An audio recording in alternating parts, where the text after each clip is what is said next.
Welcome to Session 3 of Neurodivergent Changemakers, challenging norms and cultivating neuroaffirmative change with authentic neurodivergent community leaders. April 4th, 2025, featuring Wenn Lawson. Image description: the 9 logo is a rainbow infinity symbol breaking through a red brick wall, creating space for a vine with 9 green leaves to emerge. Text reads, Neurodivergent Infinity Network of Educators. Let's begin with our 9 land acknowledgement. First, this is an image description. There's a sunset over a lake. 9 acknowledges that Indigenous nations around the world have long-standing relationships with the lands upon which our advocacy and community leadership occur. In recognizing the traditional, ancestral, unceded territories of these nations, we value that the struggle for Indigenous rights is deeply connected to all human rights work. When we recognize the systemic and social connections within our work, it is essential that we refuse to historicize these struggles, because doing so ignores the impact of colonial oppression, which persists today. In our advocacy efforts, we are committed to disrupting and dismantling the systems of oppression that have dispossessed Indigenous peoples of their lands and denied their rights to self-determination. This work is essential to human rights work across the world. The Neurodivergent Infinity Network of Educators.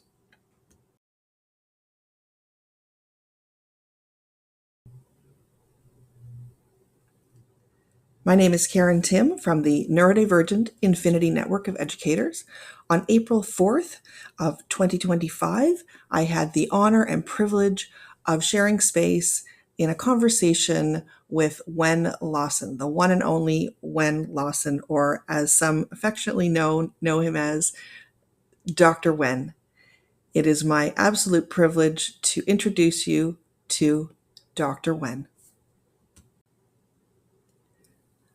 Wenn B. Lawson, PhD, is an Adjunct Associate Professor with Curtin University, Western Australia, a well-known autistic researcher, author, speaker, and poet, and a British psychologist living in Australia. A key theorist of the Monotropism theory of autism, Wenn is well published, has won multiple awards, and is internationally recognized for his work on autism and advocacy. In 2021, Wenn was awarded the Leslie Hall Prize for Lifetime Achievement as a Leader in Disability. In 2023, Wenn, along with the team, was awarded the edX 2023 Award for Excellence in Online Teaching for the Autism and Mental Health MOOC, Massive Open Online Course.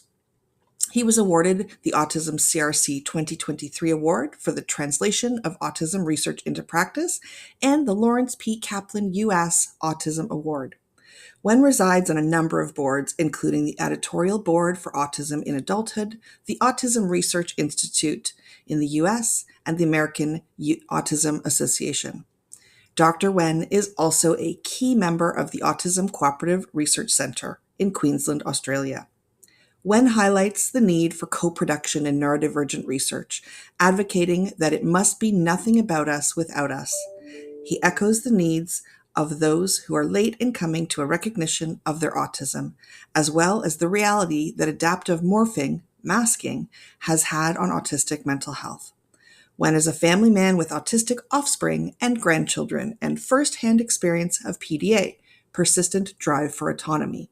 His passions include a love for working alongside other autistics, being neurodivergent, as well as a love for animals and birds, writing poetry, and sharing his world with open-minded and open-hearted others. All right. So I'm so excited to be here with you, Wenn. Thank you for joining me. As folks who are joining us know, this is, or may not know, this is the third of our series of Neurodivergent Changemakers. I'm Karen Tim. I'm the founder of the Neurodivergent Infinity Network of Educators. And I was trying to think this morning, I know it's this evening for you, or late at night for you, of how I was feeling. And I was trying to come up with a term, and I thought I was going to say fangirling, but it's like Fan-otting. I don't know. Maybe I need to coin something. Oh Um, dear. yeah, and I know you're someone, who brings humility to your work, and but you have really influenced and impacted so many people in so many ways, and so it really is an Thank honor you. and a privilege to be here and share space with you. I can't thank you enough for spending time and sharing of yourself in so many ways. So Mm. I look forward to our conversation. Me too. Thank you. Of course. So, I know we've got a few questions and we'll cover a few things. And, we'll be posting this on our YouTube channel later. So, those who are accessing will be accessing from the recording. So, I want to start off with something called retroepiphanies, because this is something that many of us have heard about. We resonate as autistics with having these retroepiphanies. Mm. These are for those who don't know, they're like these almost tangible moments that we think back on from our earlier lives. But we kind of like we're clearly seeing them as we are not like the rest, right? It might be related to our intense passions, Mm. having memories of infodemping. I know I can picture myself in a room full of grown-ups at mom's house, and all the grown-ups are listening to me, round off about some topic, whatever it was, reptiles or something. It might have been differences in our eye contact, not knowing why, right? Or that feeling that we were having to figure out these unwritten rules of Mm. engagement in social circumstances. For many, even throughout our careers, it's been things like the dissonance of playing a role and not feeling authentic, right? So would you share, is this something you've experienced related to any aspect of your identity? Are there any Mm. retroepiphanies that stand out as pivotal to like I understanding who you are? Yeah, I think there are, but maybe not of the sorts of nature that you've just mentioned. So Yes. I don't think I've masked, or I call it adaptive morphing. You adapt to morph into a Right. situation so that your autism is hidden. I didn't have any self and awareness of that sort of thing. So I was often in trouble for just being me. Yeah. So, saying to a lady in the shop, this happened not that, probably a couple of years ago now, but in the town where I live, the lady was trying on this red dress. Right. So it actually must have been more like 15 years ago when, oh dear.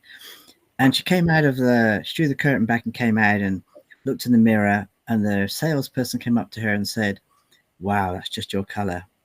And I was just coming out for some reason, passing by, and I said, no, it's not. And Mm-hmm. then the salesperson said, that really suits you. And I said, no, it doesn't. It shows all your bulges. Mm. And I was told not to come back to that shop. But as a younger Oh. person, as a kid Mm. growing up, um, I I couldn't lie. I was honest. I said things as they were, Mm-hmm. which got me into lots of trouble because most people, we say sit on their tongue, which is another metaphor. It doesn't really, you can't sit on your tongue, I don't think, but No. it just means they think before they speak. Yeah. Yeah. And my mum was always saying things like, think, or she'd say, you'd lose your head if it wasn't screwed on. And I remember looking for the screws and being totally lost. And what on earth are they talking about? Right. So that's the kind of thing that I now connect with, Mm. and I still have that tendency. I put my foot in my mouth. I don't know. These are all metaphors, but I say things and then think, oh, that was probably Right. not the right thing to say. Right. Like unfiltered. Yeah, I don't have a filter. That's exactly right. Mm. I find when we think about people that we've connected most with in our life, they are the unfiltered ones. They were the authentic people, right? So Yeah, yeah, yeah, yeah. yeah, I know I totally resonate with that. Mm. And I'm sure many people watching this will as well. So thinking back, what do you wish you had known sooner when you think about all of those pieces, like growing up and such? Mm. I was very late coming to a diagnosis, Mm. but as in a diagnosis of autism, I was initially diagnosed as being intellectually subnormal was the word they used. I Mm. didn't talk till closer to my fifth birthday, and Mhm. I was really slow at catching on to lots of things. Other kids learned how to ride bikes. They learned how to do all sorts of things that I just took ages over. Mm-hmm. And I think that there's this sense of surely somebody looking at me would have known that I must be autistic. How could I escape such a diagnosis? But possibly one of the reasons is I was misdiagnosed Mm-hmm. with an intellectual disability that I didn't have. So I was kept Mm-hmm. down at school, was in classes that were for, the D for dunce, we used to call it. Yeah. Just didn't catch on very quickly to a lot of things, slowly developing and all of that stuff. Mm-hmm. And then later at 17, I was again misdiagnosed as schizophrenic because, or at least I think, Mm-hmm. I was always talking out loud as I walked to process information. And I remember a psychiatrist that I was taken to see by my mum, Mm-hmm. and he said to me, "Do you see things?" And I thought, "Stupid man, of course I do." Unless I've not got my glasses on or something. So I said to him, "Yes," and he said, "Do you hear things?" And I thought, that's ridiculous, isn't it? Do you Yeah. hear voices? And I said, well, yes. And he said, what do these voices say to you? And I said, well, it depends on whose voice. And then he said, so there's more than one. And yeah, so I got misdiagnosed with schizophrenia, and I was Wow. treated by antipsychotic medication for 25 years. Wow. So those things, having another diagnosis, being called bipolar, anxiety disorder, OCD, all sorts of things, Mm-hmm. can blur the edges, and people don't really see what's going on. So Yeah. possibly looking back, I escaped a diagnosis for not such good reasons. And finally, when I was given my assessment, I was 42 years old, and Mm-hmm. it still took 5 more years before they removed the antipsychotic medications from me, as Wow. in told me I could stop. So, and you should never stop suddenly if you're on Right. antipsychotic. Right. You've got to take your time. But I didn't. I just, I don't need those. I stopped them, which was not a good thing. But anyway, Yeah. so yeah, I think that's one of the reasons. One of the Wow. reasons. Yeah. So many layers to that, right? Like what Yeah, what yeah, would have yeah. happened had you known? Yeah. Wow. Would have been very different. Although, having Yeah. said that, back Yeah. then, education wasn't really very aware, and Yeah. I might not have been able to have any kind of the sorts of supports we now take for granted. Really, they might Absolutely. not have been available. Yeah. Yeah. No, Mm, fair enough. So, if you fast forward now and think if we had some interdimensional universe, I don't know, if you could get a message to that young Wen in the mm, past, right? Just have a sit down. yeah. Or if you prefer, to those who are young Wens today, right? Who Mm, maybe they feel different from their peers. What would you want your message to be? yeah. I really can't echo loud enough the fact that who you are is okay, Mm, and the right people value you for who you are. mhm. So avoid those people that are toxic and that don't understand you, which is hard to do if they're within your family. Yeah, But yeah. really try to find people of like mind. Mhm. If you enjoy horse riding, mix with the people that horse ride. If you enjoy riding, mix with the riders. If you Yeah. enjoy um, I don't know, crafts and play and Mhm, all that kind mhm, of thing. That's where you need to be. Find out where you belong mhm. and put yourself there and welcome yourself, which is really hard to do. Mhm. And I might have said, find communities that accept you. But this is really difficult because if you seek out a community online, Yeah. it might be the wrong community that you're Yeah. getting getting accepted by Yeah.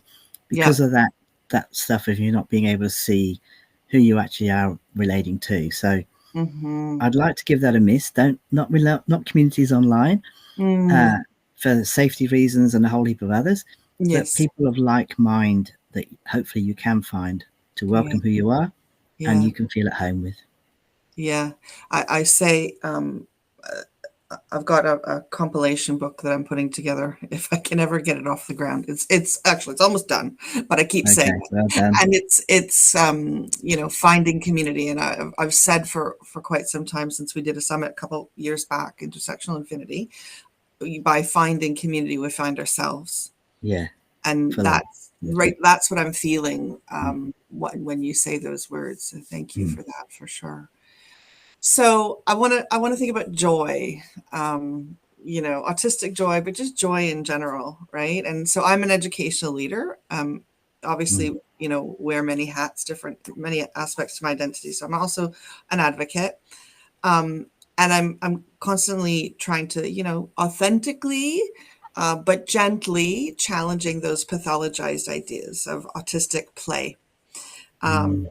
Whether it's with conversations with parents or carers, or with educators in workshops, or Mm. just in passing, right? These things come up, this idea of what play is, and we see it in online spaces and forums frequently. So we know the language that's in the diagnostic criteria, it's very much deficit based, and it impacts Yeah. how people see, kids who are autistic, any kids really. Mm. So, like, when you think about that idea of play, you know, Yeah, totally. yeah, It's misleading yeah, to focus on all that we can't do. We should be focusing on what we can. hmm. And play for me, I'm an older person, but look, this is What did you this do? is this is Mr. Dog, right? Okay. And he goes all different colours, Oh, neat. and I love him. And he's such a smooth head. He's bald like me underneath my cap. See, absolutely gorgeous, aren't Right, you? right. Mwah. So Aw, he sits on my desk, and I actually have a forum of soft animals and others right. around here, around all around me and Yeah, around the house, yes, that I adore and love and interact with. And people might say, "Oh, come on, you're a grown man. You shouldn't be playing with those things." right, Tough. This is what gives me joy. right. I love sci-fi. The Uh-huh. books that I read, the programs I watch on TV. Yeah, These are the things that give me joy, and even more, yeah, uh, being in nature and the birds around my yeah, home. yeah. Birds in general are absolutely a source of joy for me. And so it's Mm-hmm. finding where you fit as to what gives you joy. Don't Mm-hmm. apologize for it, as long as it's Mm-hmm. legal. Mm-hmm. It- Right? it- yeah, I've done about age appropriate because I think that's a myth. Yes. But what gives you joy? And Yeah. it's so important to nourish our souls with what feeds us, Yeah. and that might be different to other people's expectations. Yeah, absolutely. I mean, I just think I started my career as a kindergarten teacher, which was not something that I thought I would do, but I ended up really loving it, and I was there for several years. And I wish I had known now what I know about the different Mm. ways of playing, because I can quite clearly picture those kids that were sorting by color. I sort Lego by by color, if Mm. and my son's much older now, but that would be the first thing we would do. We'd take the box, open up the bags, and like sort it all by color, so you can find the pieces. That's how I explained it to myself. But the reality was that there was something soothing about it, and Mm. I remember very clearly doing that, even when we were putting together some of his things from being like to sell, right, to sell off and what have you. We ended up sorting by shape and by like for no purpose. Could have just put it Mm. online and said, here's our price. Um, but we wanted to see what was there, so it's those are very valid types of play, right? Do you have Yeah, a yeah, message? Do you have a message for like I think of the idea of red flags, right? Like, so if your parent or a carer, and you're seeing the things that a child is doing, and we don't want them to see them as like red flags. Like, do you have any message no, to those seeking to be allies or parents or carers so they can yeah. understand autistic It play? it's different, and there's a lot of playing by ourselves, Right. playing with the leaves in the garden, the Yeah. water that comes out of the tap. Yeah. I was always drawn to water from a very small age, Yeah. and the ocean in particular. But water in the bath, water in the loo, as in the WC. Mhm. Yes. Yeah, Yeah. you know Yeah. what I mean. Yeah. But find ways to legitimately allow me to play with what the things that I find of interest, and it might not be playing with other people, Mm-hmm. might not be playing with other children. Mm-hmm. It might, and that's great too. Yeah. But I certainly didn't do an awful lot of playing with others when I was much younger. Right. Yeah, I was out by myself on my bike, which again isn't necessarily safe these days, but Right. you know, Right. it's just a long time ago. And horses and the farm and the animals and the birds, these were the things that drew my attention. So attracted Mm-hmm. me and I loved. Mm-hmm. So it might not be with others, but it might be. Mm-hmm. Yeah. And I know sometimes we'll talk about, we'll hear the term parallel play in educational circles. Everybody thinks about this as being a, not a good thing. But for many of us, just sharing space with somebody, they're doing their thing, you're doing your Mm, thing. And many non-autistics don't get that, right? They think, well, mm. why don't you just interact? It's like there's a correct way to play. There's not, No, right? There no, really there is not. isn't. No. And there's something beautiful about being able to just share space with somebody Mm, in the room, and just kind of accept and know that you don't need to like interact in a traditional way. mm. You're sharing space. Yep, It's spot on. right. Yeah. Yep, totally. So that, and I know you shared a little bit about your joy. That connects, I think, right to monotropism. Um, Mm, and like, again, this is to me such a pivotal piece to everything there is related to autistic ways of being, understanding who we are. mm, And I'm so thankful to have come across your work. I was one of many who participated in Kieran Rose's training twice. I actually went twice. And so, it was really such a pivotal piece for many of us. So mm, if you don't mind, think back. We were talking about parallel and play and what have you, but think back to that collaborating to develop that theory, right? Like, are there any behind the scenes moments when you think back, like any eureka moments mm. when you knew you were onto something big? Well, yes, there were lots. Um, I was in Australia from 1994 developing an understanding of autism that made sense to my life. And it was Yes. about being single minded, single focused, finding it difficult to move or change very quickly from one thing to another. Mm-hmm. It was about attention. So I worked on what attention is, and it's quite hard to define, Mm-hmm. and how autistic people use attention differently. Mm-hmm. I was writing about it, talking about it in lots of different places. Then in 1998, I went to England to present on attention at a conference Mm-hmm. in Ilford in Essex, and I did this talk. And at the end of the talk, this lady came up to me and she said, "You are the only other person I am aware of who's saying the same thing as me." Her name was Dinah Murray, Mm-hmm. and we spent a lot of time together after that conference, and many years. Yeah. We talked, shared, related. I'd be sitting in her kitchen in London. I was there a lot, flying over to England a couple of times a year. I brought her out to Australia. We went on tour together. Yeah. Um, and I remember saying to Dinah, it's not just a cognitive sort of profile that affects our processing and thinking. Right. This impacts our senses. Yeah. And at first, Dinah didn't really think it did, Mm-hmm. but I was able to kind of illustrate to her how much it does. Yeah. Our heightened awareness of too much sound, not enough, too much light, not enough, Yeah. um, discomfort with touch, and yet also drawn for certain things to stroke, and Mm-hmm. lots of things. It's very single-minded ability in our Mm-hmm. sensory experiences. And Mm-hmm. then there's our interoception experiences, where we connect with feeling hungry or needing the loo or being tired, Yeah. knowing we're unwell. All of those things seem to be really quite difficult to connect with. Yeah. And so we talked about these things, and I'd draw diagrams and we'd compare notes. And in and out of our thinking and our experience and talking with other autistic people, we would put together an understanding of just how mono, Yeah. which just means single, Mm-hmm. and tropic just means channeled, just how single channeled we are.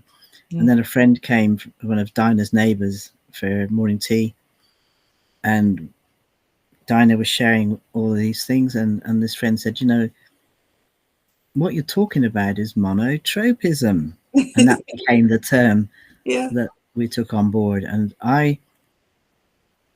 well, it's really hard to say who began what and started where, but really it was a coming together of minds. Mm-hmm. Mike Lesser, at that time, was working out a mathematical formula to explain monotropism, and he did, and we've published that. And Yeah.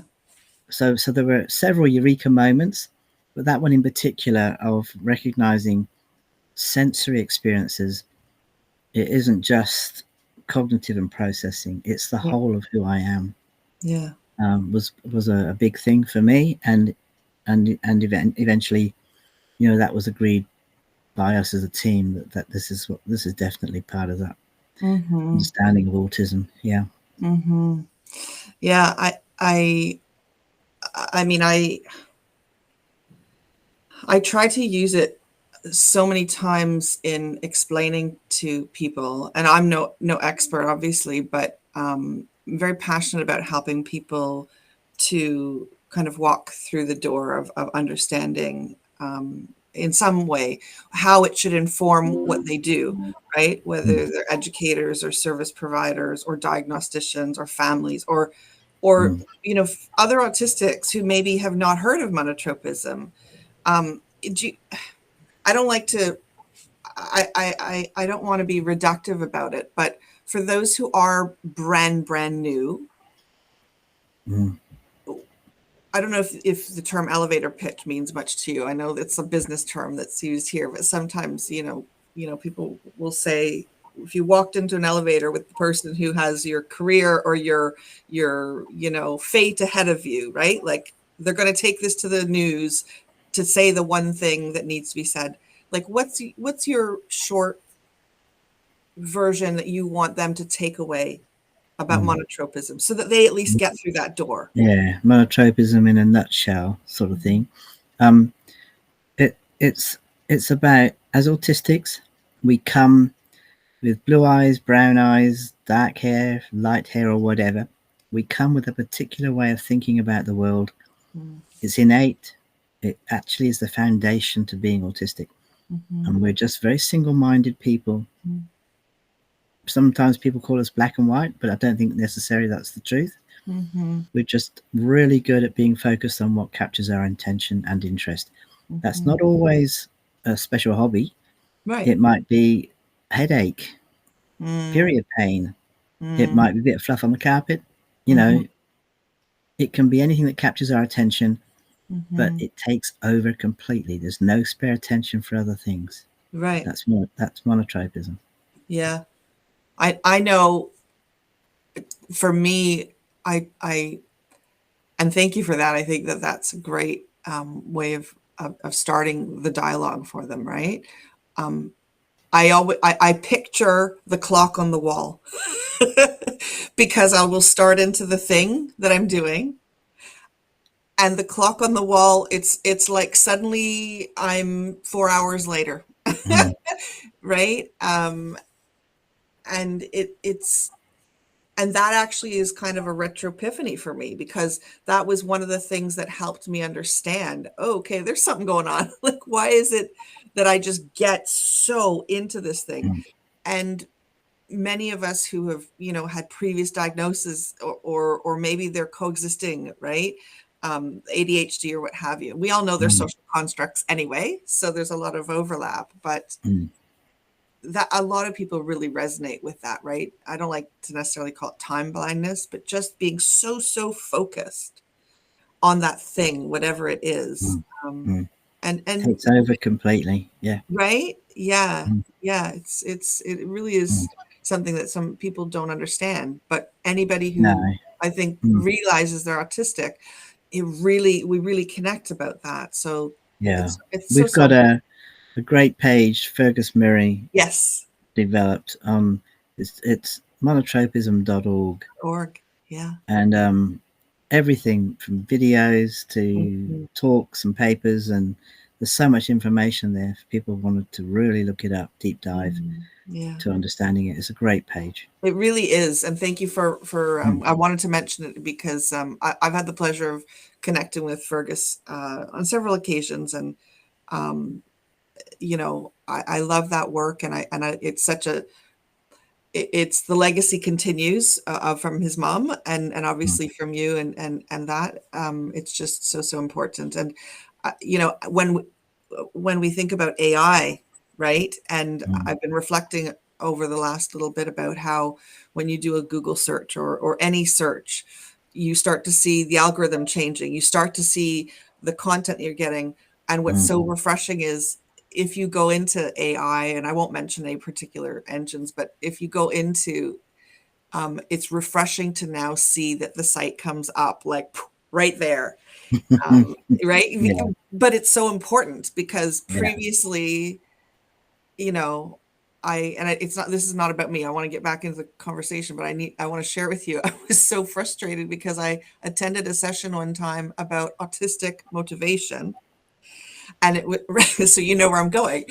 And I was there really purely to kind of see, okay, what are they up to this time? And so this particular expert shared all of their ideas, and I had to be the troublemaker, but you know, tried to do it Good for you. discreetly. You know, I said, so you know, can you help? Like, can you connect this to monotropism? And like, can you speak to that a bit? And they had never heard of it, and I thought, that's why that's Yeah. why this is so important, right? And this was an organization at the provincial level, right? Like Mm, I'm in Canada, and like it's a big deal when we have mm, people that are conveying really important. They're I don't want to say gatekeepers, but if they don't know what they don't know, and they mm. haven't spent time and shared space and looked at the autistic led research, then That's it. they're Autistic missing it led. all, Yeah, right? listen to the autistic voice. Honestly, Yeah. it just blows my mind. Mm, Anyway, so moving on. So when you think back on your role in the development and that uptake of monotropism as a framework for understanding autistic motivation and so much more, did you kind of like did you foresee what would happen, or what did you like? What did you think would happen, and have mm. your expectations changed? Right, like in terms Yeah. of what do you see now? It's so obvious and simple, Right, which is why I think for I don't know how many decades it was been overlooked. It doesn't fit into scientific theories of theory of mind and right, executive functioning stuff. All those things are a part of being monotropic. yeah, They impact on the whole of us. But I expected the light bulb to go on and the world to realize and rush out and buy everything and anything and talk to autistic people. hmm, Nah, didn't happen. right, It went to nothing. I remember going to this big conference in London, 600 people, trying to talk about it. yeah, I was shut down. In fact, I was ushered out of the door at that point in time. Um, wow, that there was just nothing. People were not picking up on this hmm, until autistic people were starting to talk quite loudly yep, and demand to be heard. yes, And there was like nothing about us without us, and there was yep, co-production and all these things yep, started to come together. It's only in the last couple of years, from my perspective, hmm, that things have really begun to take root, yeah, and people are serious about it now hmm, and say, this is my experience as an autistic person, and they're listening to us. So the expectations that it would be just understood and taken on board didn't yep, happen initially, but they are beginning to now, yeah, even though, it's like how many years, 25 years later, or right, 30 years later, yep, or yeah. something like that, or more. I'm not good with maths. perceived. But I mean, it is established, right? Like, Yeah, yeah, absolutely. It's date stamped. We can see it going back in the literature, you yeah, know, yeah. Oh, yeah, yeah, right? yeah. Like, I mean, it's clearly this thing has been out there, and I think that speaks to. I was thinking about Monique Botha's piece Mm, and how they refer to um, being silenced, right? Autistic researchers and mm, autism knowledge production has historically, we know mm. that. This is Yeah, true for any populations on the margin or who are oppressed in any way, especially women. right? Yeah, Yeah, yeah. absolutely. And so, I think this speaks to the need to really mobilize. It speaks to the Mm, need. I myself am now a graduate student. I'm almost near retirement, and I went back to do my master's specifically to go in and be present in space where the learning at the post-secondary level is mm, happening, mm, mm. to throw these ideas in there because they're not coming out in Yeah, teacher, yeah. right, and I think it's so I'm disheartening. here. I'm just picking up this book, which is called Autism and Being Monotropic, What Medical Ah, and Other Practitioners Need to Know. beautiful. That's like, finally, Yeah, it's actually in a book and it's out there for practitioners. amazing. I've been writing it in all my books, but specifically Wow, from a like a textbook type thing. That's excellent. from 1994 when I started to process and write this all down Yeah, to 2025. yeah. Been a long time. Yeah, but like these things change and develop and even from being there right at the beginning, I'm sure that it's continued to evolve, right? Yes, And yes, and yes, and yes. how and even the way people are not necessarily changing it, but taking it and explaining it, right? Making graphics, infographics, Mm, and so mm, that it is accessible to people in different ways. And I know, yeah. um, like I mentioned Kieran earlier, I know that video. I want to say it was like for a UK project to explain monotropism, and so there's that video that I share Mm. that Kieran narrates. But I think getting it out there, like you said, it has to come from us Yeah, it does. because It does. right. I think probably because we understand it really Mm, well, but it's combating that oppressing mm. nature of research Yeah, yeah. that's still there, right? Mm. Yeah, I've got a video, short animation, not too long, because I don't want Yes. people to get bored. But that's on my YouTube channel, Excellent. Okay, just fantastic. explaining monotropism. And Excellent. yeah, we've got lots and lots of autistic people all around the globe Oh now yeah. talking about what their experience is. The one thing that I don't hear much about, and I Yeah. keep on about it because I feel it's so important, Yeah. is the connection to monotropism of object permanence. And Mm, people think, oh yeah, this is an ability that kids have before the age of 8 months, 10 months, a year of age, right. definitely before 18 months, right? Of Right. knowing that things can still exist even if you can't see them. So they're out Right. of sight, but they haven't gone away. You Right. hide something under a piece of material under the tablecloth and you say it's gone, and the kid Right. believes you when they're really young. And then Right. they laugh, no, it's underneath, and they look. But it's not just objects, it's people, it's Yes. places, Yes. it's seasons, Yeah. it's smells. Yeah. It's a whole heap of things for us as autistic people Yeah. that if we can't see, Yeah. cease to exist. And you got your partner going away for the weekend or something, and you're quite worried about all that.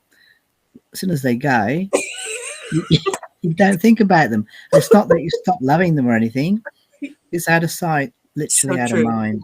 And it's again, Yeah. our attention is in one thing Yeah. that consumes us. That thing leaves, and we can move into fear that we've Yeah. lost it, or forgetfulness, it didn't exist. A whole heap of things that happen.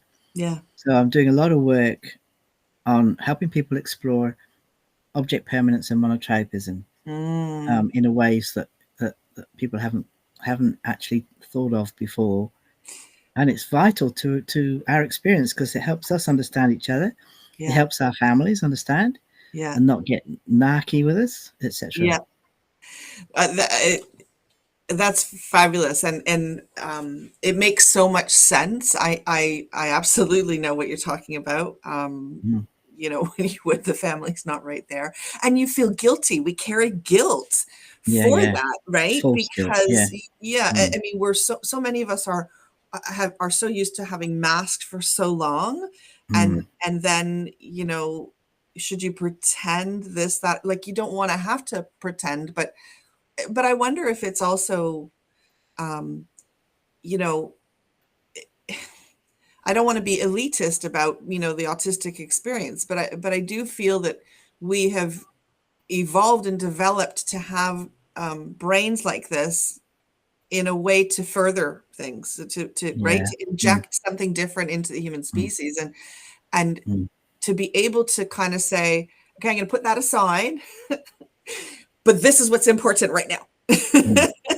um, because if you are kind of like just, oh, they're not here right now all the time, that can pull away from Mm. whatever it is, that new thing that the species needs, right? I don't know. Yeah.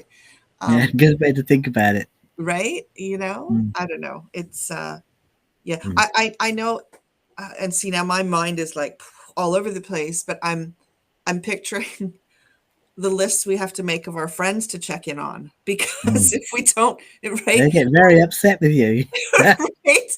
And I mean, you love them and you care about them, and you want to express all of these things, and when you do get Mm. together, you have great time, whatever that looks like. But like, you have to remind yourself to check in on people. You know what I Mm. mean? Like, Because they need you to. right, It's understanding the non-autistic way of thinking and right, trying to accommodate them. It can be right, quite exhausting, right. but don't feel bad because No, if that's not you, yeah, that's not you. it's And great. it's a two-way street. People need That's to great. understand us as well as Yeah, there's been such a lot of it of impetus or uh, you know stressing that we have to be like other people. We have to right. understand them. We have to fit in. We have to Yeah, no. no, We have to be uniquely ourselves. That's the authentic way to be. that's right. And hopefully we'll find people who love us for who we are and accept us for who we are. Yeah, Um, Trying to change us, I mean, we wouldn't try and change other people. I don't think we do. I think that we're no, less likely to do that. We just go yeah, towards people that we can relate to and we leave the others behind. And that's a healthy thing to do. yeah, absolutely. Otherwise, you just absolutely burn yourself out. Yeah. And I mean, I think it takes many of us a long time to be able to even self-advocate for some of those things that connect to what you were talking about, right? Even the Mm, idea, I mm, was thinking about, like, the piles of paper. Like, I know for me, I've always been a piler. mm. Even when I was younger, we had a coffee table, and I felt terrible because I could never tidy up underneath one section of the coffee table, even as a teenager. And I'd Mm-hmm. go in, I'd do my homework, but if that pile wasn't there, I didn't know what I was supposed to do.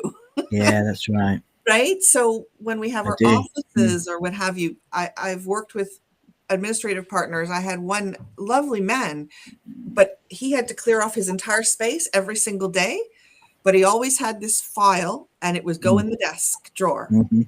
right? And every morning the routine was he'd pick that up and put it on, and he'd open it up. So he knew kind of where he was at. Yeah. I've stopped apologizing for the piles. The piles mean something to me, and I know I can prioritize the piles Mm, if they're there. But if they're in yeah. a filing cabinet, Yeah. That's an object permanence thing. right? It's we have difficulty forward thinking Yeah, unless it's prompted. That's an object permanence thing.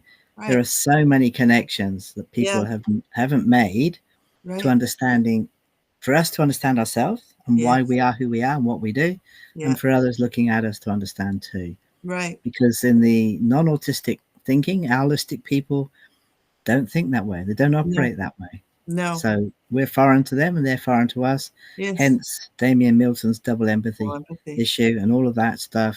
Yeah, If you don't know what that is, please look it up, folks. Double yeah, empathy. Yeah. absolutely. Yeah. Um, so Anyway, we could talk about that forever, but let's move on.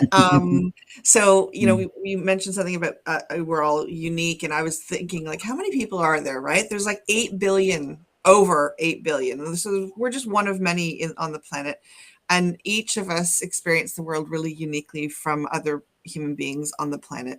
Believe it or not, to those who don't know, autistics do recognize this. We know that other people experience the world uniquely. But like even genetic twins, right? Everyone interacts with their environment, with other humans and the community in their own unique way. But who we are and how we're seen can really be can radically impact our experiences, how we see ourselves, and then how we can thrive and flourish, right? So can you share a wee bit about your experience navigating the world, like learning about your own neurodifferences and embracing your gender identity? Like, how did these lenses of identity come into focus for you? Can you share something? Like, what would you Over like? many, many years and with great difficulty. Yeah. Because I'm not somebody who notices other stuff, only what I'm interested in. Right. It took a long time Yeah. to work those things out, to negotiate who I am, what I like, what I don't like, what I need, what I want, how to relate to other people that I might really want to relate to, how to say no. That's a huge thing. No got me into a lot more trouble than yes. So I learned to say yes to things I should not have said yes to, Right. which led to things like sexual abuse and really bad stuff happening. There's so much. It's a lifetime of learning. I'm still learning, but it's taken a very long time and a lot of error to work out who I am and what is right for me, and to feel confident to advocate for that. Because a lot of us become people pleasers. We don't want to rock the boat. We don't want to upset others. I upset others by living. That's how I experienced my childhood and teenage years. So we learn to shut that off, and we just try to do what other people want us to, which is exhausting and is not where we live or where we function or where we have our being as such. Yeah. So it was a long journey for me. That I had I got into trouble frequently. I didn't do well at school. You know, I went back to school at the age of 38 to do years 11 and 12 at high school. And the kids at the high school where I went were using computers. That was my first introduction. And it saved my life, using a keyboard, because I have terrible problems with writing. I'm dyspraxic, but I love words. So it was a very difficult thing. But they introduced me to a keyboard, and that was amazing and magic and wonderful. Wow. And I can't coordinate my fingers on a keyboard. I Okay. type with one finger only.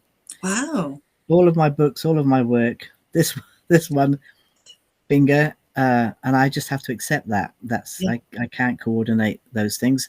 It doesn't have to stop me. I just have to adapt to what works for me. Right. And it's taken lots and lots of years, and friends that have come and gone that I still miss, that have left my life for whatever reason. I have to accept and let them go, and that's hard. I find that hard because I love them just as much today as I did then.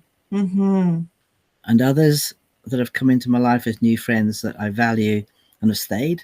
That's the magic. Totally amazing. Yeah.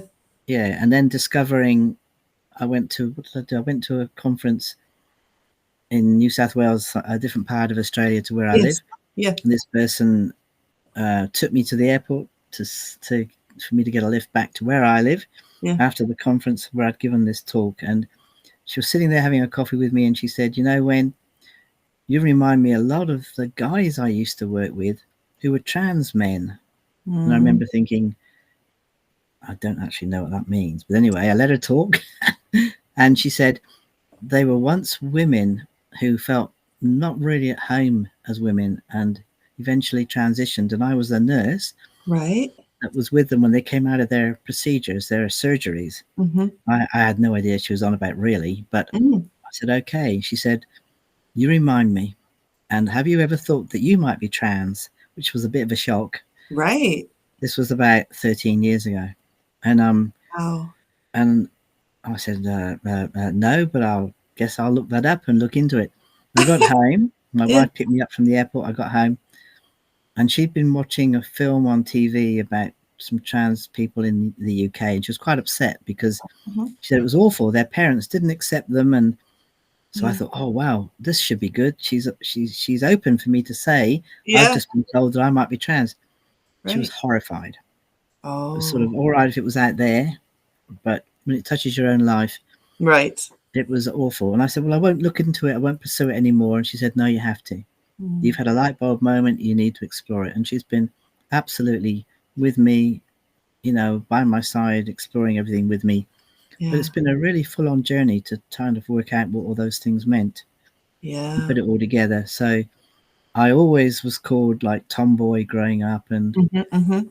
I liked to play real games. I mean, who wants to play with dolls? I couldn't understand that. No, I wanted to play real games and Yeah. be on the farm kicking a ball, Right. football, and these sorts of things. I Right. was very interested in engines and how things got built, and you know, Mhm. under the car with my dad when he was fixing it down in the pit underneath the garage, and he would be Mhm. telling me all about the tools. I thought it was amazing. It was wonderful. Right. Right. So things began to make sense, and I began to realize I am much more boy, Mm. male, than Mm. female, but I loved being a mum. I still Mm. do. I love Mhm. breastfeeding my children. It was Yeah. wonderful. Yeah. I wouldn't have swapped that experience for anything. It was amazing. Mhm. So how do I put this together? If I'm Right. male, men Right. don't have babies. Right. So it was really difficult. And my kids have said, we don't want to call you dad, you're mum. And I Right. said, well, yes, I am. So I'm just a man, mum. Yeah. And this is a bit difficult to explain. Yeah. So recently, and this has only happened a couple of weeks ago, Yeah. I've been thinking maybe I'm a they. So Ah. I'm he, him, Right. they. He, Ah. him, they. This is just, it's all still quite new to me. Yeah. Um, I'm still discovering all sorts of things like this. But some people have said, oh, yeah, but men can be gentle and nurturing. Yeah, but Mhm. they're not usually mum. Mm. So Mhm. I'm still working that one out. Yeah. We're all a mix. I know that we're all a mix, but Right. I'm much more predominantly man and male. Mm. And there's some intersex stuff, which is hard to talk about because people don't talk about it. Sure. It's not recognized very much, but it's a very, very real thing. People can have aspects of both male and female within one body. Yeah. I mean, we all know that. Yes. It's just not talked about enough. Yeah. Yeah. And so that's part of me as well. So having to come to an understanding, now I am actually man and mum. Yeah. Yeah. Yeah, That's a beautiful way to say it. And I think I was going to ask, what's helped you most on your journey, but what I was hearing in what you were just saying, it's about acceptance and accepting yourself and doing what's best for you. And that may mean not having a definitive definition based on other notions of normal, because you have to accept who you are. And my that's kind of normal. the Yeah, through line that I'm hearing. yeah, my normal. And you have to have some awareness and understanding before you Yeah. can have acceptance, Right. of course. But Yes. and coming to accept isn't always feeling good about something. Right. Learning to understand, I'm learning to understand. I can Yeah. feel uncomfortable, and it's okay. Right. The dissonance is okay. Yeah. Yeah, and I can feel comfortable. That's Yeah. okay. Yeah. Learning to live and sit with the feeling that I have rather than try and make it go away. Right. No, it's not comfortable, Yeah. but this is okay, and we'll sort it over time. You know, it's how my daughter always says, "How do you eat an elephant? Bite by bite. Yeah. It's Right. a bit at a time, not Yes. all at once." And Yes. that's how you get through stuff, eh? Yeah. Absolutely. Yeah. I love that. So, just thinking about your sense of self and your role as an advocate, researcher, and contributor contributed to autism knowledge production. Do you think that piece of who you are, like, how has that influenced that sense of self? Massively, because I didn't know. When I was 10, I wanted to be a missionary in Africa. And Wow. then when I was like 16, I want to be a nurse or a doctor, Yeah. definitely a medical person. I was Yes. reading medical books for fun. I don't think I can be a mechanic because I think that I need to work with people more than cars or motorbikes. Yeah. You know, it's all a process, isn't it? And you work through these things, Yeah. trying to discover what it is and where you feel most at home. I never thought in a million years I'd be a researcher. I knew I was Interesting. becoming a writer. I've been writing ever since I could write. I was writing on paper bags and tissues and places where I shouldn't be writing because the words were coming together and I was excited about them, so I had to record it. Yeah. So I've been writing for a very long time, as soon as I could write. Yeah. But researching, that was a big thing for me to discover that I'm actually good at it. I Right. love it, as long as it's about autism. Uh, and the science of it, becoming a psychologist, registering as a British psychologist, Yes. and feeling so at home in that science of psychology, Mm-hmm. I just thrive. I love it. But it Mm-hmm. took a long time. I didn't go to uni till I was 40, yeah. And then going on and going through your undergrad and then your postgrad and then your PhD Yeah. and your honours degree and your PhD, you know, it's all a process. Yes. I could never have imagined when people were saying to me, your education is abnormal, you don't learn, you're in the dunce class, Right. that I'd never be able. I mean, I remember people saying you'll never amount to anything, really. Gosh. It's a horrible thing for kids to hear, and we need to be careful when we're talking because children do have ears and they hear what we say, Yeah. and they will clone themselves into being that person you're saying they are. So we need to be very careful. Yeah. Yeah. It makes me think of something that Jordan Zimmerman has spoken about many times, presented about this, and that message to educators, as like those who are non-speakers or multimodal communicators. Often teachers or adults will talk about a child while they're right there Well, and no. say these things, and I think many autistics remember those moments. I think many humans remember those moments, especially if they're pivotal and horrible moments. Mm. But I think as adults, as educators, as parents and carers, we have to be so much more cognizant of the diversity of human experiences, right? And knowing the impact that those things have on children particularly, but on anybody, right? Like when you assume that somebody is not hearing or understanding you, it's just awful. So, well, that brings us to the idea of barriers. I know many of us face lots of barriers. I know, and you've mentioned several different pieces of your journey, but can you think of any particular strategies you've used to cope with some of these barriers, whether from any time of your life, really? Going for lots of walks in nature Mm-hmm. and reassuring myself that I'm okay. When I Mm-hmm. was in the midst of a family conflict with parents fighting and Yeah. lots of there's been physical violence and things, how do I escape this? Mm-hmm. And knowing that, reassuring myself I won't be like that when I grow up, which is a very hard thing Yeah. because we sometimes do become the thing we fear. Right.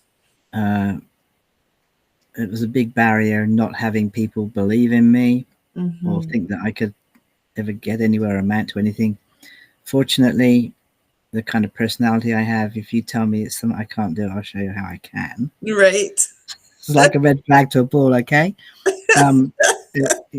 But that's me. No, Yeah. other young people might not be like that. Sure. And Yeah. suicide is massive in the world of autism. It's Yeah. huge. Yeah. And I did attempt a couple of times suicide, and I'm fortunate that I didn't succeed. Mm-hmm. But the way to finding out who you are is very rocky and very, very rough and uncomfortable, but you've got Mm-hmm. to hang in there and keep at it. Go with people who will support you Mm-hmm. to find out more about yourself. And yeah, Mm-hmm. it's hard work and it's not easy, but it's very important that we do that because the end result is worth it. Yeah. Absolutely. Oh, for sure. So, and that's important for us to all hear as autistics. Things are not easy. That's absolutely certain. Do you have a message or something you want to convey to parents, carers, educators, in terms of their role in removing barriers? Like what do you want them to know that they could Yeah, do to make things there better for us? there's such a lot of simple things. Yeah. Welcoming me for who I am. I might find things too loud, so Yeah. turn the music down. You Yeah. know, in a taxi, I'm always telling people turn the radio off. Yeah. I might need to wear my ear defenders Yes. to be amongst other people. Yeah. So what? I can hear you perfectly, but if Yeah. that's what I need to be comfortable, it's better I'm there with those on than not. Right. I might need to sit further away from other people, some space, because I can feel them prickling me, even if they're a foot away. You know, Right. Yeah. that there's so many things. I love color, but other young people might not. So find out what it is that we need. Ask us. Yeah. People don't ask us. They don't talk to us. Right. What is there anything about me that's irritating you? Yes, the jewelry that you're wearing. Oh, Oh no. yeah. Can I give you a hug? No, no. Whatever it is, ask. Please Right. ask. Right. It's there's such ordinary, everyday things that people Yeah. could do to make our lives more comfortable. Yeah. Sometimes we need to eat alone, not at the table. Sometimes Right. we need to decompress in front of our iPads or TV and not Yeah. talk. Ask me Yes. later. Give me a half an hour after school to unwind. So Yeah. many things. So Yeah. many things. And please talk to me and ask me these things when I'm all right, not Yes. when I'm already overwhelmed and overloaded and I can't answer you. You know, when I'm really in conflict, don't say to me, well, what do you need? Yeah. No, that's not okay. Work it out beforehand Yeah. and then we put it into practice so that I can just walk into that Yeah. lower stress place when I need to. Yeah. Mm. No, 100%. It's so important. I know we often see parents or carers, best of intentions, but they're asking each other what to do, right? Mm. Which I get because they're connecting with the experience of being a parent or an educator, but it's that nothing about us without us. Yes, please. And it starts right away, Mm. right? And so know your student, know your child as best as you possibly can, but know from them, you know? Yeah. So if you And said to me, yeah, what would you like for lunch? I might not be able to answer you right, unless I'm having the same thing. A peanut butter sandwich every day would be wonderful, thanks. right. But just so don't give me too many options. Say, And if you know for lunch we could have this or this, yeah, two options, then I'm more likely to be able to choose. But if you say, yeah, what would you like? I don't know what I'd like. How do yeah. I know? Especially if I haven't tried it, I don't know if I like it or no. So, Mm-hmm. so how people talk to us, checking in and asking, absolutely, but Yeah. how you ask is really important too. Yeah. Such an important point, and thank you for that, because some of these things may be intuitive for many of us, but I think it's really important to be clear, Mm. in as much as people think we're the ones that need the clear communication. I think often the way that we communicate our Mm. needs to non-autistics or to allistics has to be very clear and precise, because we're translating like their world Mm. and then Mm. having to translate it back. But they Yes. right? But they don't, Yeah. but they, in as much as they're not a neurominority, they can't possibly know what we know, Mm. right, from Mm. the inside. So I think that's Mm. so important. Um, so speaking of communication, we've talked a few times, we've mentioned about being all unique, and you mentioned the double empathy problem. It's said that we communicate just as effectively with each other as non-autistics do with each other. Mm. What have been your experiences with this in autistic spaces, and places? Yeah. I love it because I feel like I've found my mob. I'm with my own kind. Yeah. I can walk into a place where we've got computers set up. We don't even have to talk to each other. Yeah. I could send them an email and they might be sitting next to me. Yeah. We communicate differently, and understanding that and appreciating that is Yeah. is an important understanding, because that whatever lowers overwhelm and stress, that's where we live. Whereas what the world is trying to do is heap stress on us and tell us, well, you shouldn't be like that, you should be like this. Yeah. And we can't be like this because that's not how I'm made. Right. So yeah, I find being with other autistic people, we often don't have to talk. Yeah. We can smile, we can relate via a keyboard or a game of chess or whatever it is that we can actually mutually share. Yeah. And it's a very different world. It's Yeah. one that I'm very much at home in. Yeah. No, it's so it really goes back to that, finding when we find community, we find ourselves. I just Mm, mm, the more that and I have the privilege of being connected with intentionality with people all around the world, because I'm trying to do that, right? Like that's bridging and building is a mm, real big thing. And as an educator and leader, community building and building capacity, it only comes when you bridge different ways of understanding the world. And so, but at any time of day or night, I know I can always message my friend Sophia in Scotland. I can mm, always reach out to send a WhatsApp message to Karen in Nairobi. Like it's fantastic to be able mm, to do that and know that you're understood mm, and that we get each other. And mm, it's a beautiful thing, right? We see for that when sure. we have kids and adults that are autistic in the same space. It's so, Mm, so incredible. And that's why it's so important for I think our students and kids in the community to see people that are like them, yep. right? In all areas of Mm, identity. So in terms of that representation, broadening the narrative on what it means to be autistic or otherwise neurodivergent is really important, right? Like mm, mm, we've got there's so many stereotypes out there, and so many different ways of experiencing world autistically. When you think about your own narrative, I remember myself writing poetry as a child and thinking, why am I writing poetry? Like, because nobody else was. Wait, how has your own writing journey mm. impacted your own narrative? Yeah, hugely, because I used to think in rhyme all the time. And Hmm. so that then I would write down that same kind of rhyming way of relating. And people used to think I was taking the mickey, extracting the Michael. Uh, Right. that means poking fun at. Yeah, thank But you. no, I wasn't. I wasn't. This was me trying Yeah, to make sense of the world. Once I've written a poem, yeah, I can read it back and it can translate to me what it is that I'm experiencing. yeah. Writing for me is my way of connecting ideas and thoughts and understandings. Hmm. And I did that, as I said earlier, writing on many different things, whatever I could find to write on, which sometimes got me into trouble. But putting that down over time and then collating it. I have big folders, or my wife keeps them in the filing cabinet, of things that I've written over time Hmm.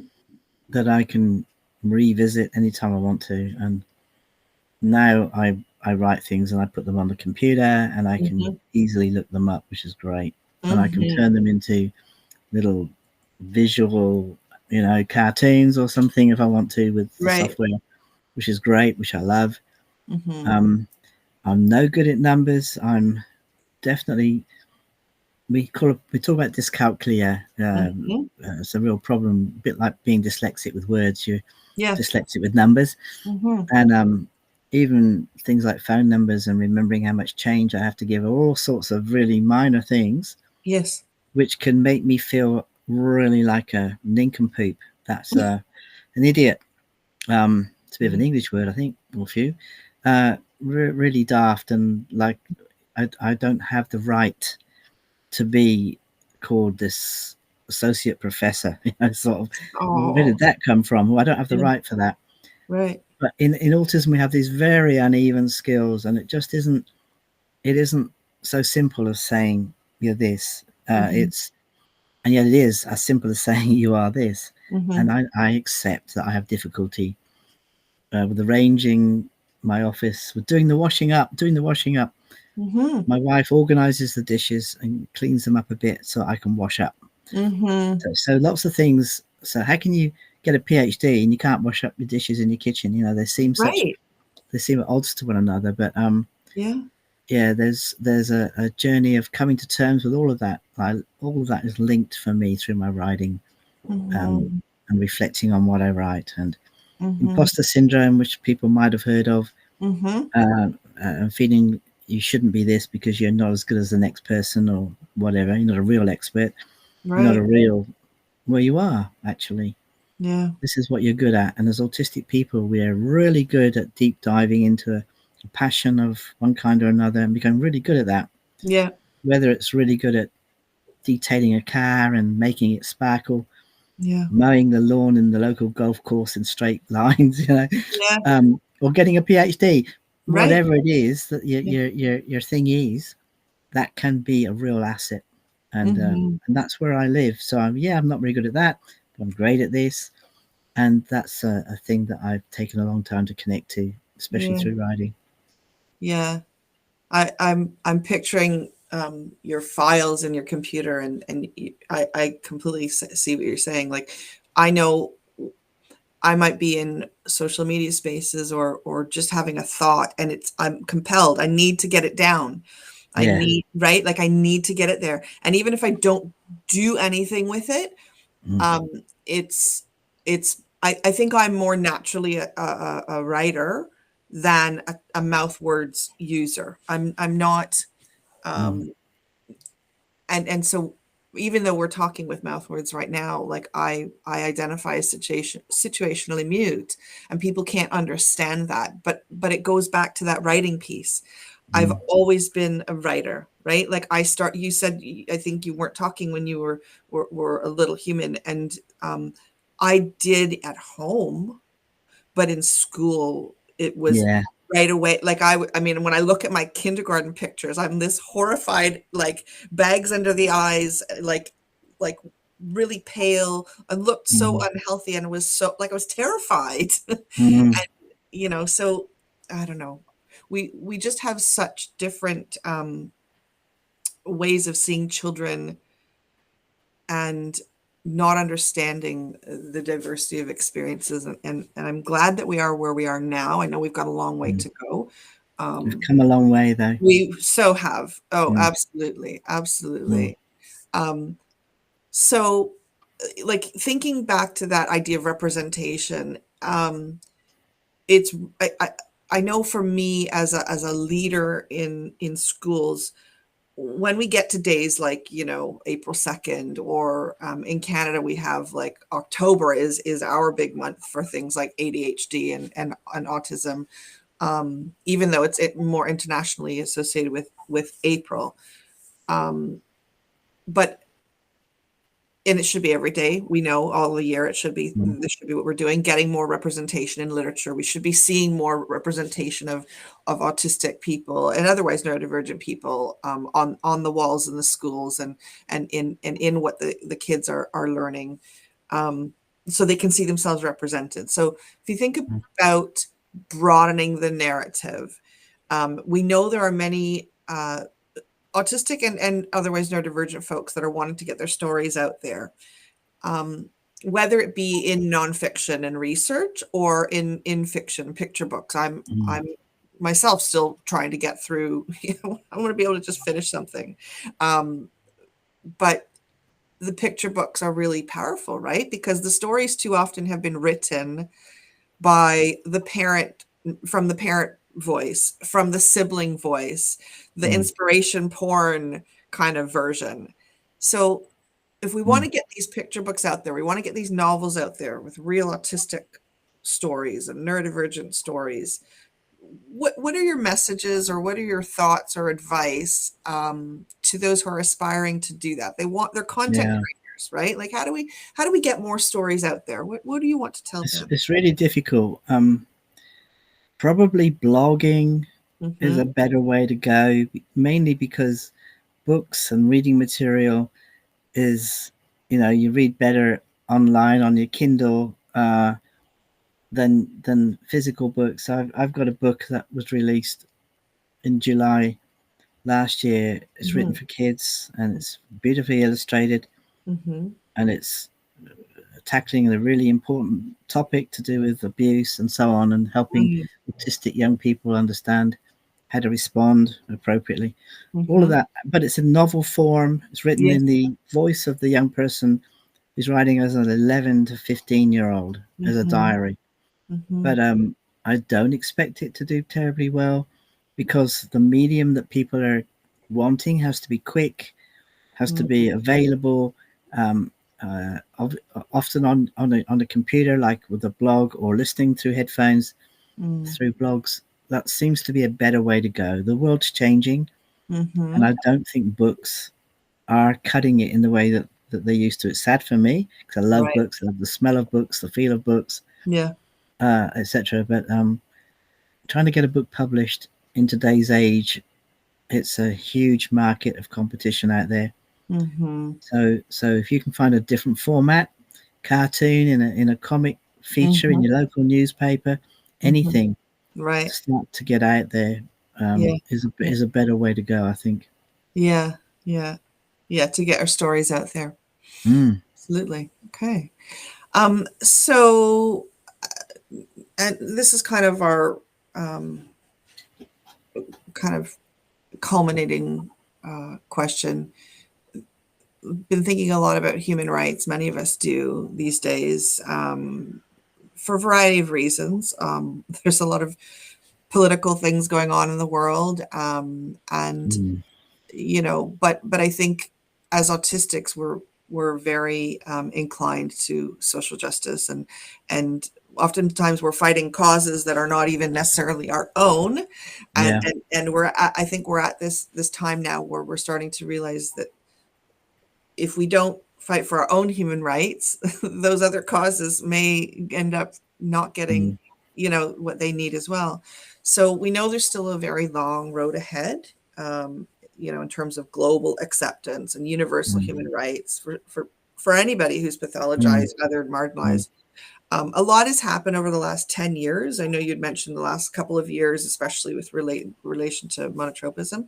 But definitely the last 10 years related to just, neurodivergent voice, autistic, mm. ideas about what it is to be autistic. What brings you hope for this generation? Yeah, I have huge hope. Yeah. I work with a team of autistic researchers.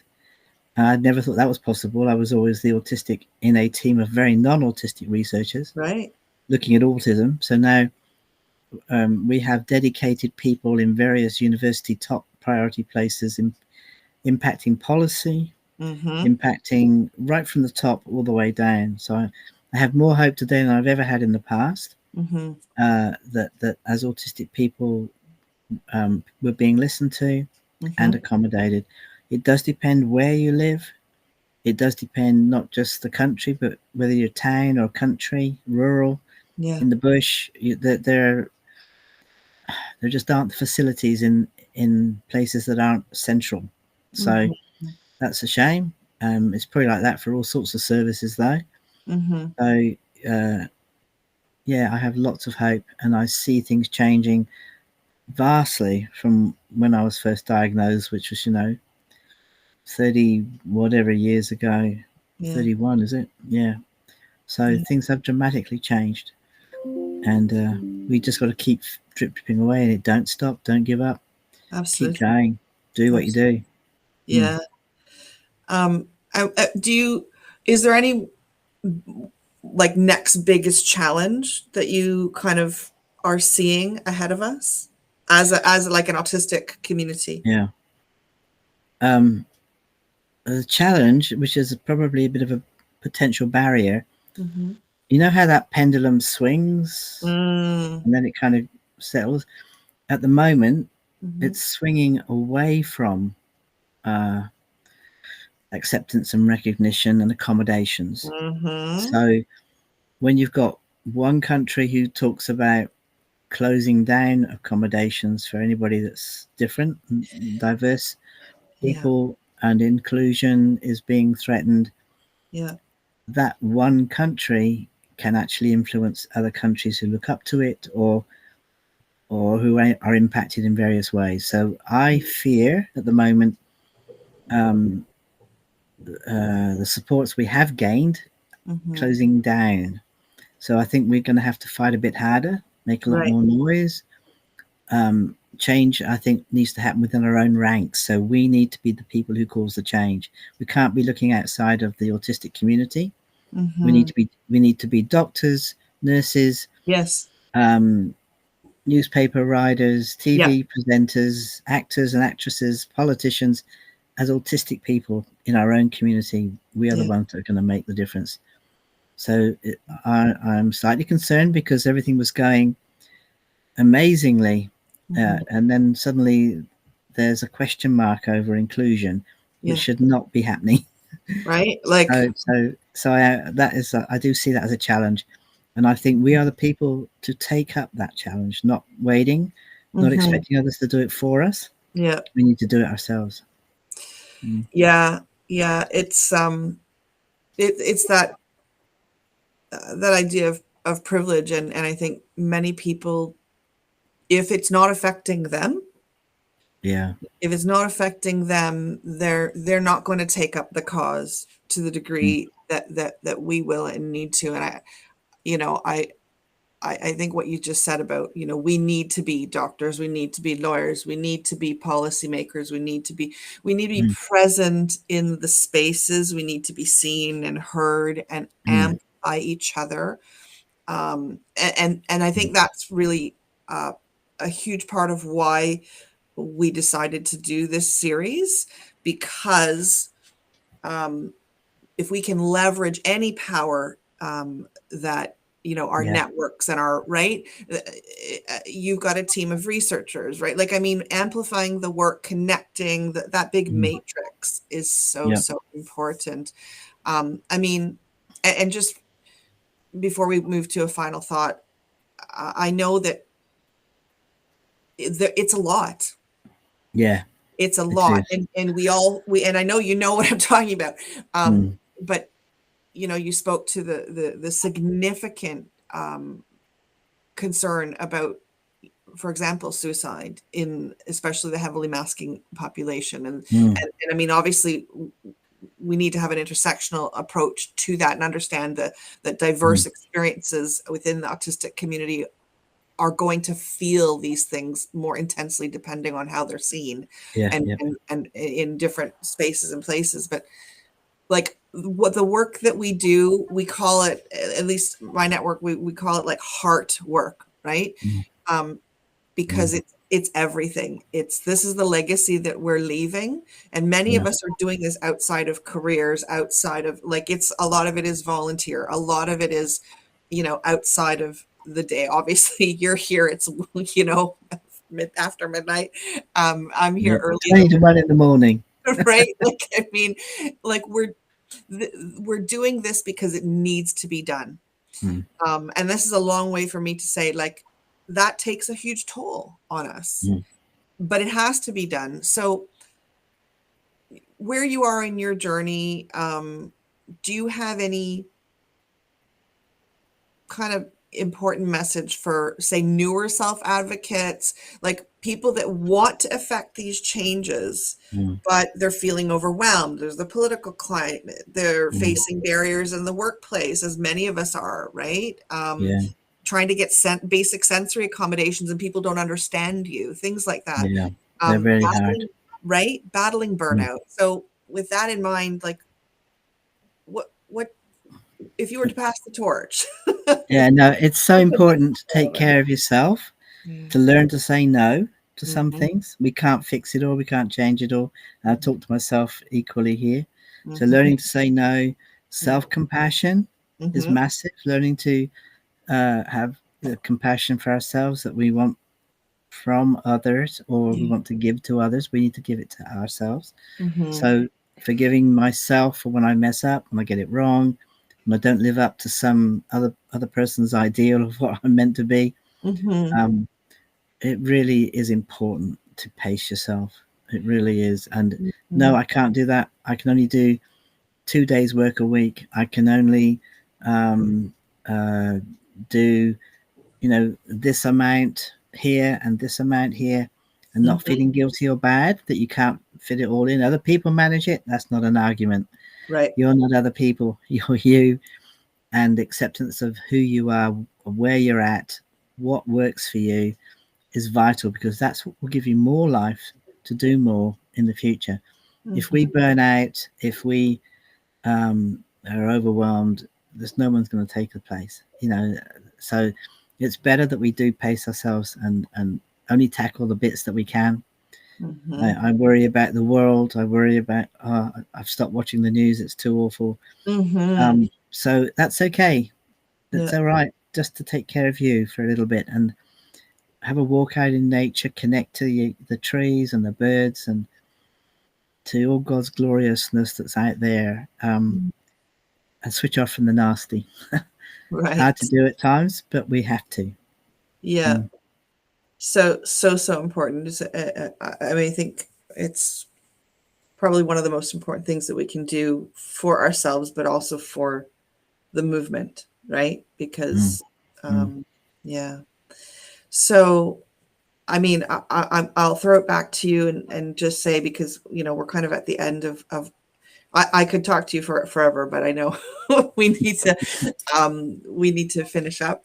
Do you have any final thoughts? Anything that you maybe didn't have a chance to share that you really want to make sure is conveyed in our conversation mm. today?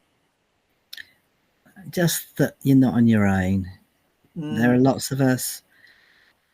We might feel separated and alone, and an individual separated from whatever, but we're mhm, actually quite a big group of people. mhm. And finding your mob and going with the flow where you can with other people, so that you're not on your own, is Yeah, really important.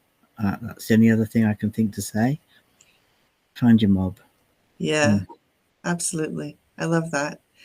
Well, thank you so much. Like I said, I could eh, talk to you and enjoy space with you for forever.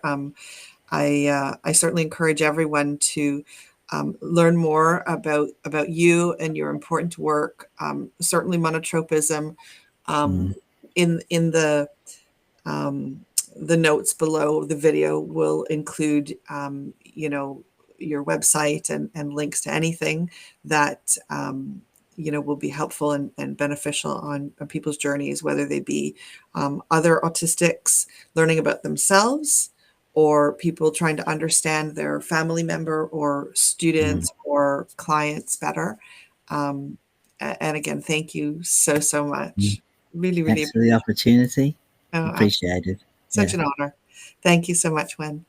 Alrighty. Bye for now. Hey. Thank you for joining us for Neurodivergent Changemakers. To learn more about Wen's incredibly important work, please check out the links available in the video description. And please remember to like and subscribe to the 9 YouTube channel.